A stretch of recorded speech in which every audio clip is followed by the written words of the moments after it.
বর্তমানে পাউন্ডের বিপরীতে বাংলাদেশি টাকার হার স্মরণকালের সর্বোচ্চ। এক পাউন্ডের বিনিময়ে পাওয়া যাচ্ছে ১৬০ টাকা। সেই সাথে যুক্ত হচ্ছে ২.৫% প্রণোদনা।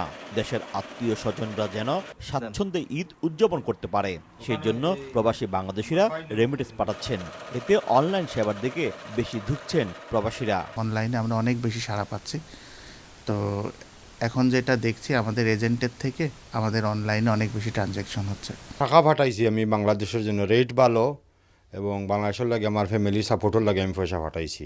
বাংলাদেশ ব্যাংকের সর্বশেষ তথ্য মতে চলতি মার্চ মাসের প্রথম ৮ দিনেই প্রবাসীরা পাঠিয়েছেন ৮১,৪৩,০০,০০০ মার্কিন ডলার, যা বাংলাদেশি মুদ্রায় ১০,০০০ কোটি টাকারও বেশি। এই ধারা অব্যাহত থাকলে মার্চ মাসের শেষে রেকর্ড পরিমাণ রেমিটেন্স দেশে প্রবেশ করবে। তবে অনলাইন ভিত্তিক রেমিটেন্স প্রেরণকারী প্রতিষ্ঠানগুলোর দাপটে কোণঠাসা প্রতিষ্ঠিত মানি ট্রান্সফার এজেন্সিগুলো।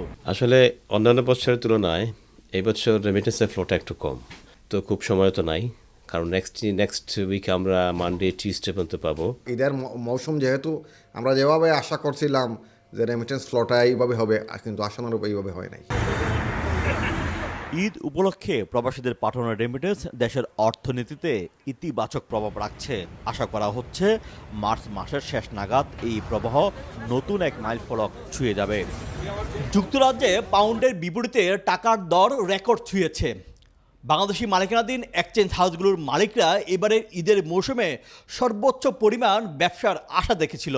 তবে চিত্রটা সম্পূর্ণই ভিন্ন। তারা বলছেন প্রবাসী বাংলাদেশিরা অ্যাপস নির্ভর হয়ে অনলাইনে রেমিটেন্স পাঠাচ্ছেন। শোয়েব কবির, সময় সংবাদ, লন্ডন।